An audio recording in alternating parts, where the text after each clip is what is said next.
Sir, as I rise to speak on this issue of the Pakistani-sponsored terror attack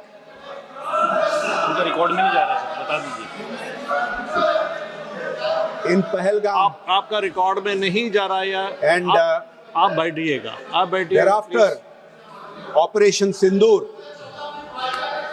Sir, this has seen both a new low by Pakistan, although it has a long history of sponsoring terrorism and is known as the epicenter, the global epicenter of terrorism.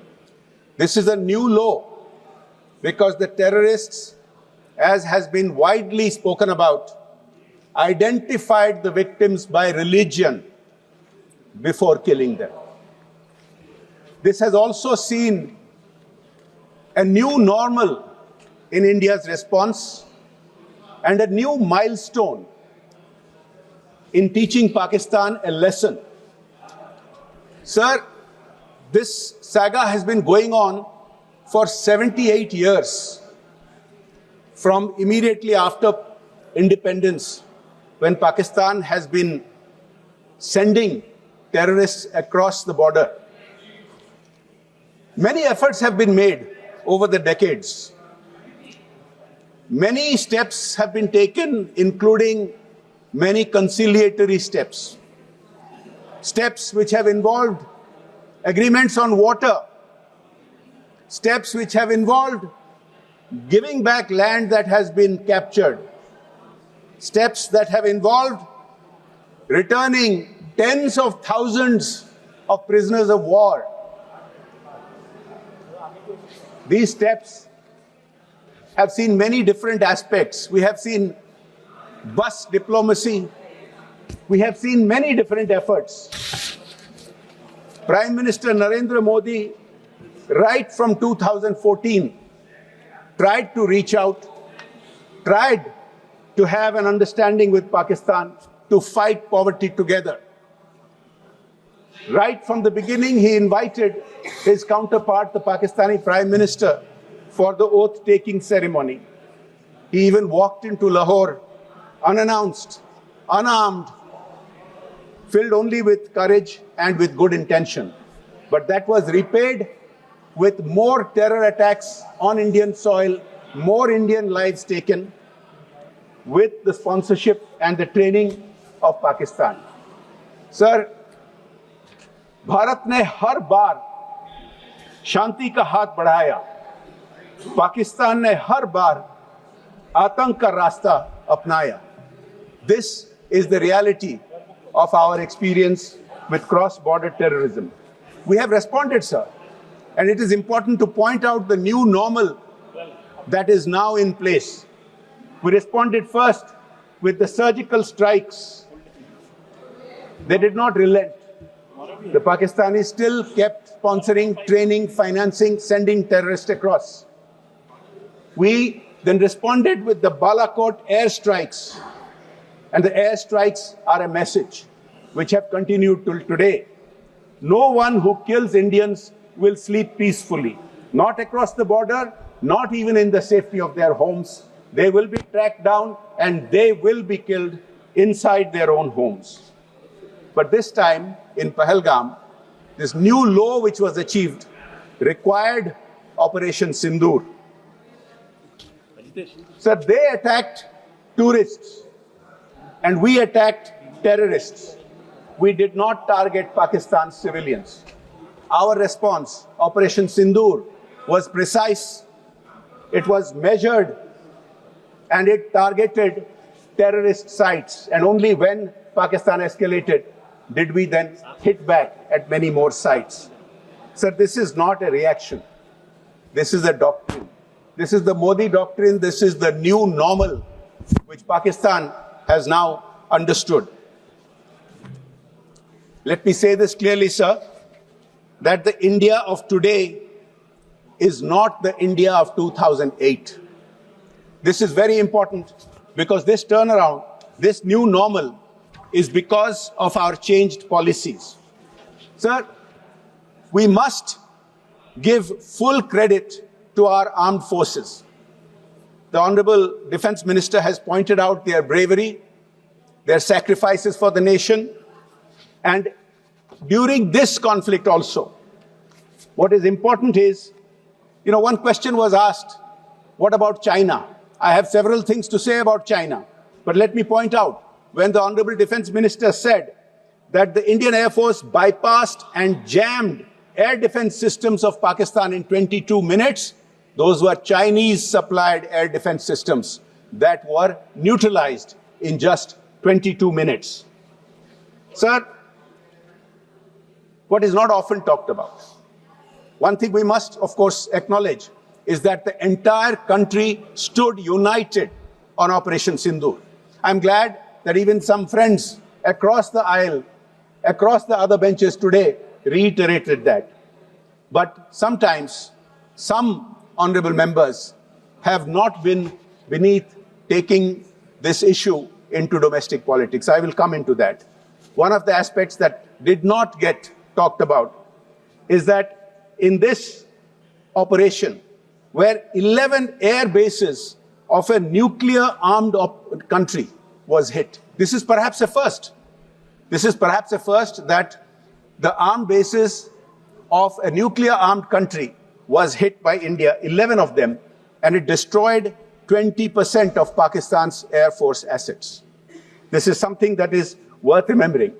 The 9 bases of terrorists, their camps, which were neutralized, involved those of the Jaish-e-Mohammed, those of the Lashkar-e-Taiba, those of the Hizbul Mujahideen, all proscribed terror organizations who have long targeted India with the support of Pakistan. They are Pakistani based, they are Pakistani.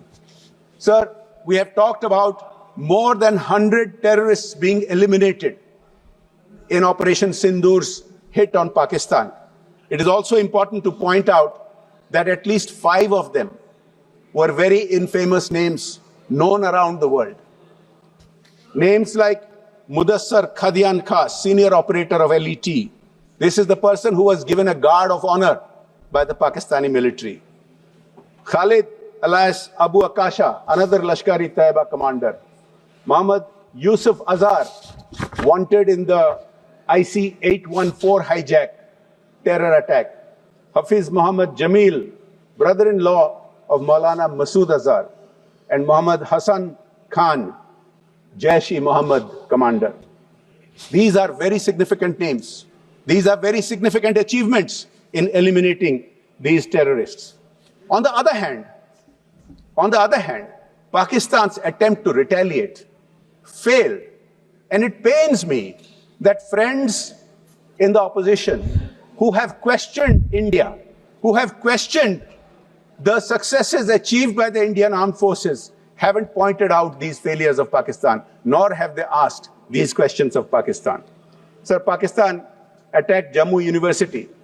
It attacked the UN field station in Kashmir. These were neutralized, as the Honorable Defense Minister pointed out, by the UAS unmanned aerial system grid. India's actions were purely to counter terrorism and hit terrorists, decoupling the issue from any other disputes. Sir,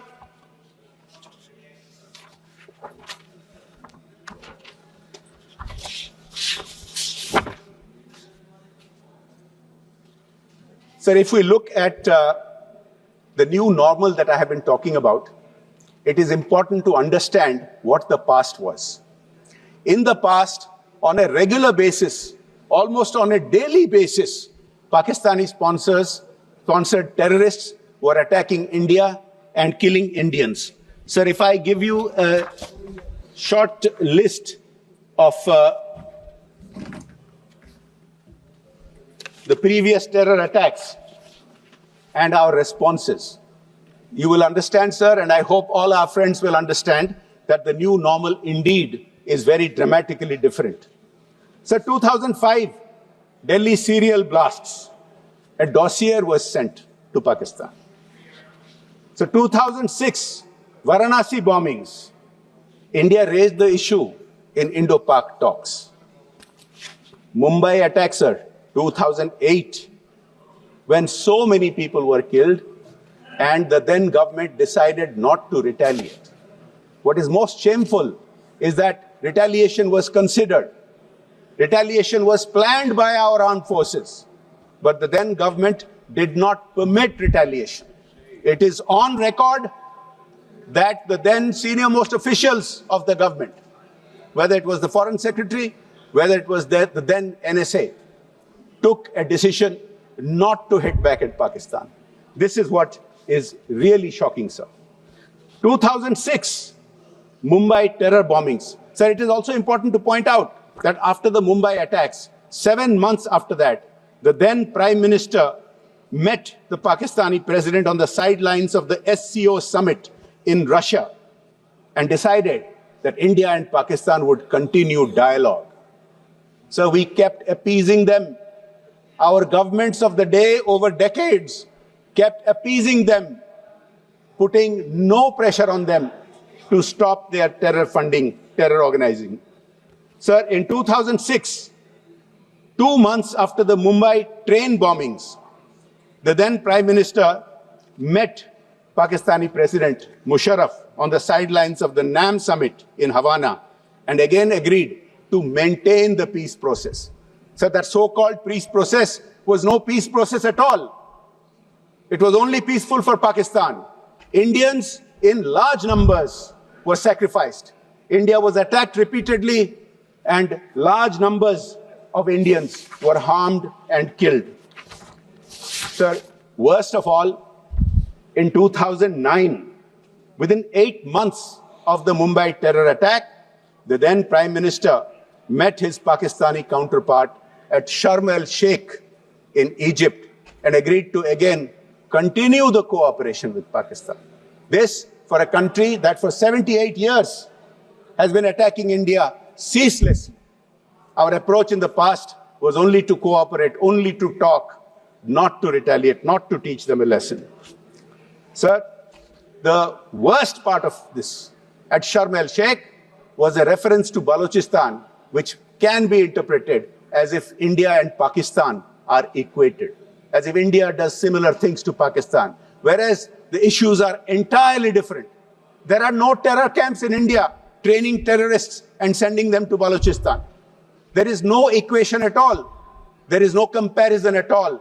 And yet, our government of the day had no compunction in granting such a hyphenation with Pakistan. Sir, this can go on and on. There are many, many different such examples, and I will come to some of them. Sir, one question has been raised as to whether there was pressure on India to conclude the hostilities. There was absolutely no pressure on India. This has been pointed out again and again. Sir, any country can call and make suggestions. Anybody can do that. We as members of parliament can call up our counterparts when they are in the midst of hostilities and we can give them suggestions. That is not how the hostilities ended. Sir, India has pointed out very, very clearly that this is a bilateral issue and we have no intention of escalating. We would stop hostilities if Pakistan requested. And until and unless Pakistan directly requested India, we did not stop the hostilities. It had no relation, no connection to any requests by anybody else until Pakistan directly requested India. And sir, I asked my friends in the opposition, this has not been contradicted by anyone. Has anyone contradicted India's assertion that we insisted that it had to be a Pakistani request that we will respond to? And Pakistan finally came to its knees and requested, and that is what we responded to. Now, it is shameful that many in our country keep questioning the Indian armed forces, keep questioning the Indian government, and don't question what Pakistan stands for, what Pakistan says. Sir, I want to point out what Pakistan has said. They made absurd claims. Pakistan has made a claim to an international TV channel on 7th May. Pakistan's IB minister, Ataullah Tarar, said, there are no terrorist camps in Pakistan. Have any of our friends in the opposition questioned that? Many of them have been quoted repeatedly in international media. Have any of them questioned that? Pakistan, where the most infamous terrorist in memory, the Al-Qaeda chief, was sheltered next to an army base, claiming that it doesn't have terror camps. When terror camps have been pointed out in satellite imagery, not only terror camps have been pointed out, because of the efforts of our government, many terrorist organizations and many individual terrorists have been proscribed by a variety of multilateral organizations, including the United Nations itself. Sir,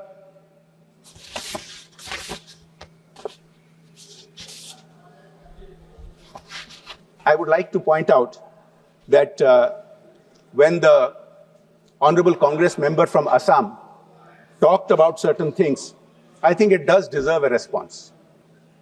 I compliment him and others who said that they stand with the government of India. But the questions and the accusations against the government cannot go unanswered. Sir, it was amusing when he asked when POK would be got back. Sir, it was amusing when he referred to the number of Rafales and the China question. Sir, I would like to point out, and he used the point and he used the word that India bowed down. And his leader, whom he cited today in relation to the China question, has often used the word surrender. I think it is important for this House to point out how many times over the decades Congress has surrendered India's interest. Please have the patience to listen to this. 1948, Pakistan illegally occupied 78,000 square kilometers, the same POK that my friend was referring to. When our armed forces wanted just a little bit more time to conclude the armed operations and take it back, the then Prime Minister took the matter to the UN. Surrender. Number one, it started from day one. 1949, Congress ignored the Kabah Valley, which was leased to Burma by UK. Manipur had received rent until 1949. Congress did nothing about it. Surrendered that. Surrender number two. Sir, in 1954, our then Prime Minister conceded India's rights in Tibet, accepting China's annexation without gain, withdrawing our military escorts and services. A very major surrender. Number three. Sir, in 1958, under the Noon-Nehru Pact, Berubari was transferred to East Pakistan, despite severe opposition. Another surrender. So I lose count of the number of surrenders, but there are quite a lot. Please allow me to point out a few more. If I list all the surrenders that Congress did of India's national interest, then the 16 hours that the Honorable Speaker has granted us will not be enough. But I will point out a few more. Sir, in the 1950s, our then Prime Minister rejected the proposal for a UN permanent seat for India in the Security Council. Surrender to China. Surrender. 1960, India conceded the Sarja Majra, Rakh Hardit Singh, Pathan Ke, Suleiman Ke and Chak Lerike in Punjab to Pakistan. Another surrender. Sir, our then Prime Minister played down the value of Aksai Chin in 1959, calling it barren and uninhabited, when in fact it is full of mineral resources, dismissing conflict with China. Another surrender. Sir, I can just go on and on and on. In 1963, Pakistan conceded more than 5,000 square kilometers in POK to China. India stayed silent. Surrender. So I can just keep going on. In 1965, India returned the Haji Pir Pass to Pakistan under the Tashkent Agreement. Surrender. Sir, under the 1971 Shimla Agreement, India returned 5,000 square miles to Pakistan, while Pakistan retained 30,000 square miles, and 93,000 Pakistani soldiers were released, while at the same time, 56 Indian soldiers died in Pakistani jails.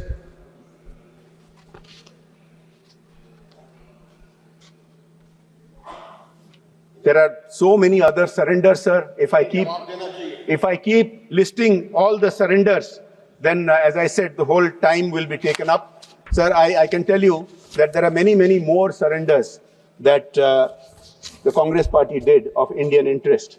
And since the issue of China was raised, I think it is important to point out, isn't it the leader of the opposition who on social media is seen praising China's capabilities, China's drones?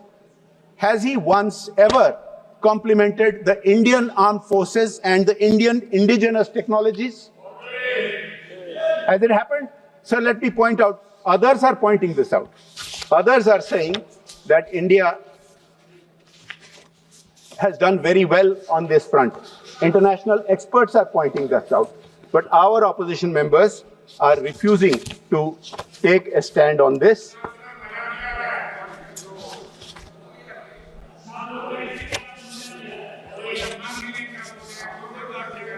नहीं, मजा कैसे लगेगा? मजा कैसे लगेगा? क्योंकि ये बहुत कठिन बातें हैं. देखिए, ये तो मिर्ची है, कहां से अच्छा लगेगा? Yes, Kachatibu, Ran of Kutch, there are many others. Yes, there are many others if I start listing them. देखिए, मजा तो तब आता अगर आप भी फ्री हैंड देते हैं. आपके कई सारे ऐसे नेता हैं जो बहुत अच्छा बोल सकते हैं. मैं तो सुन रहा था मेरे मित्र मान्य शशि थरूर जी जो बहुत ही अच्छा बोलते हैं. ये तो हालांकि अलग बात है कि अभी कुछ दिनों से उनके नेतृत्व उनके पार्टी के तरफ से उनको बोलने नहीं देते हैं. लेकिन मुझे बहुत अच्छा लगा. लेकिन मुझे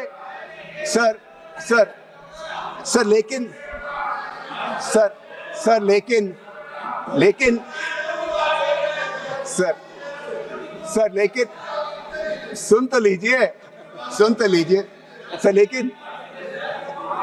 लेकिन मुझे बहुत अच्छा लगा कि उनको देश के हित में बोलने के लिए कोई रोक नहीं सका. मजा तो उसमें आता है. Point to be noted. Sir, I would request my friends on the other side that before they raise issues about China, they must, and they talk about candor, they must speak with candor about any MOUs that they might have with the Chinese ruling party. Does the Indian public not have a right to know what is the understanding that the Congress party has with the Chinese Communist Party?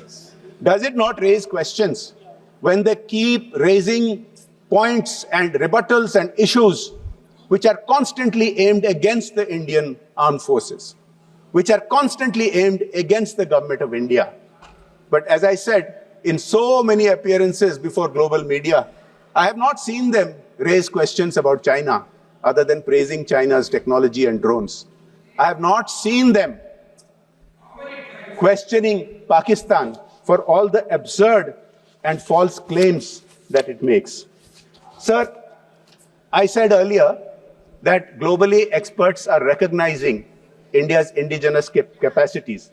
I just point out two experts, sir, and then I'll start coming to my conclusion. Sir, John Spencer, who's the chair of Modern War Institute in the US last year in 2024, he said, "Make in India has transformed the country's defense landscape. From meeting 32% of the Army's ammunition needs domestically in 2014, in 2024, India meets 88% of its ammunition needs domestically." Sir, another expert, Tom Cooper, who is a military historian and an aviation analyst, says this right after Operation Sindhur's attack on Pakistan. Quote, "The world knew about India's capability, but it had not been demonstrated before. And all of a sudden, within 24 hours, India showed that it can hit Pakistan hard." Unquote. Sir, the reality is, all the statistics that I have been citing about hitting Pakistani air bases, about hitting Pakistani terrorist sites, are all backed up. They are backed up by satellite imagery. They are backed up by recordings.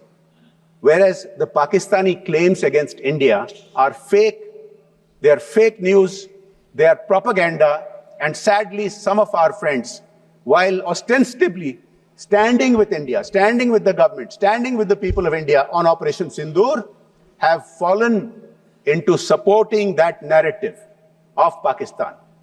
Unsubstantiated claims against India, which I think ultimately the objective of the Pakistan narrative is to demoralize our forces. It is certainly not to encourage them for all these successes that they have had. Sir, as I come to the close of my speech, I would like to point out a few other things.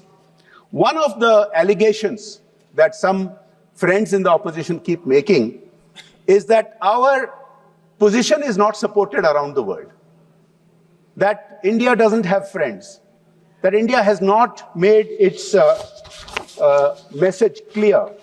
Now, nothing could be further from the truth, sir. Let me point this out.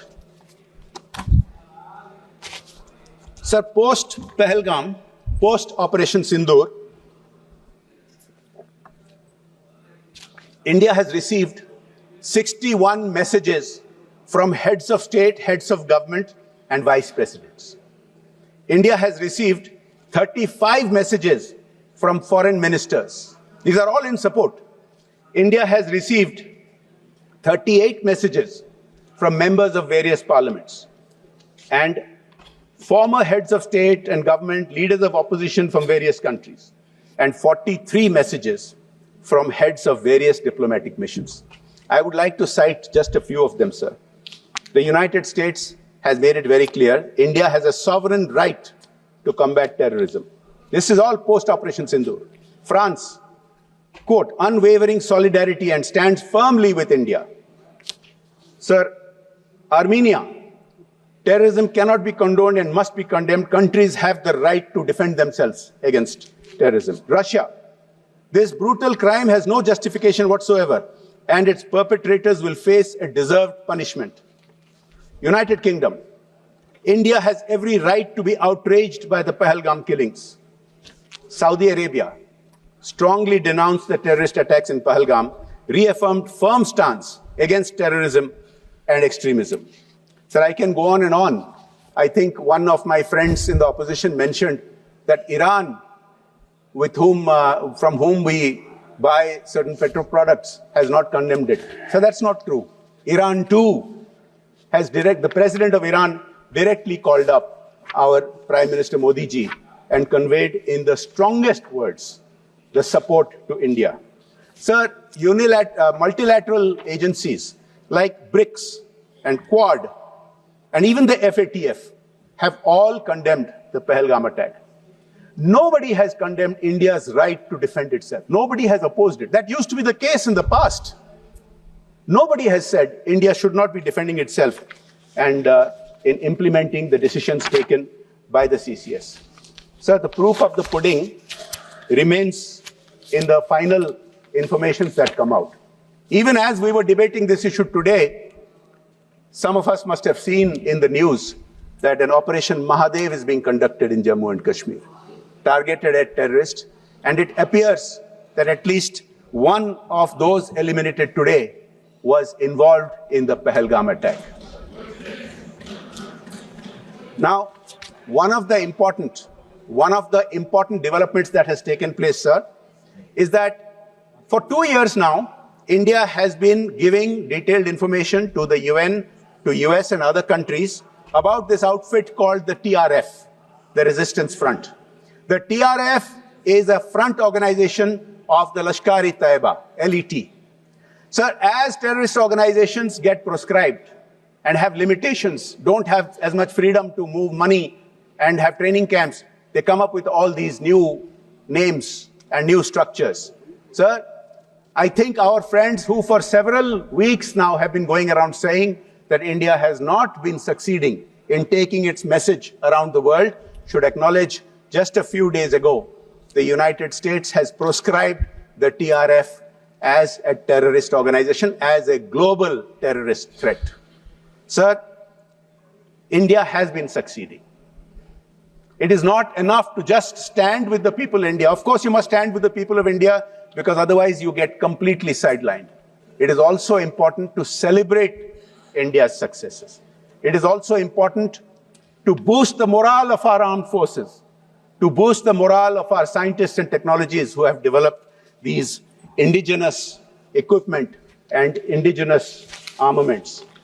Sir, as I close, I would like to just point out two things.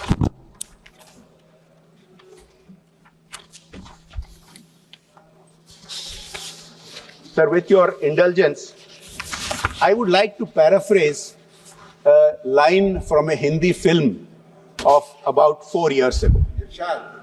No, the film was called Sardar Udham, and उसमें एक line था sir, line था कि दुश्मन को दर्द का एहसास हो तो जवाब तभी पूरा होता है.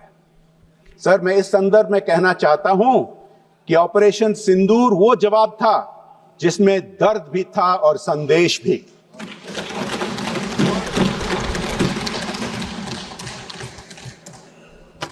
Sir, as I close, I would like to point out the following.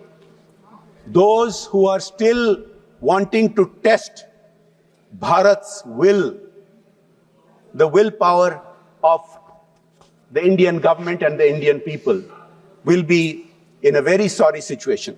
Sir, in concluding, I must also point out that when we sent out delegations, 7 delegations went out to different countries. I was part of one of them.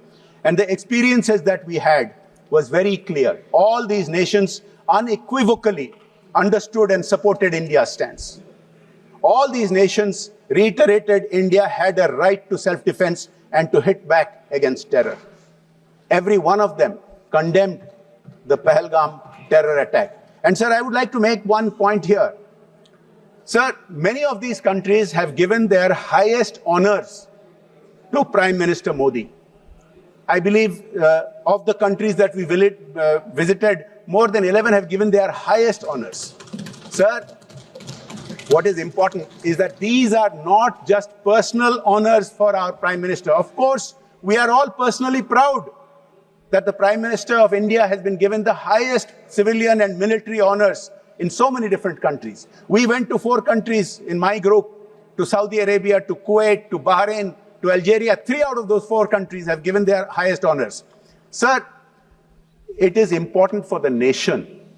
It is not just a personal recognition. It is important for the nation. We experienced, our group experienced, when we went, the impact that this has had, the impact of India's foreign policy of the Modi government has had on all these nations, and we perceived that strength and that support. In conclusion, sir, those who are still wanting to test India's will, let them know we are a people of peace, but we are not prisoners of it.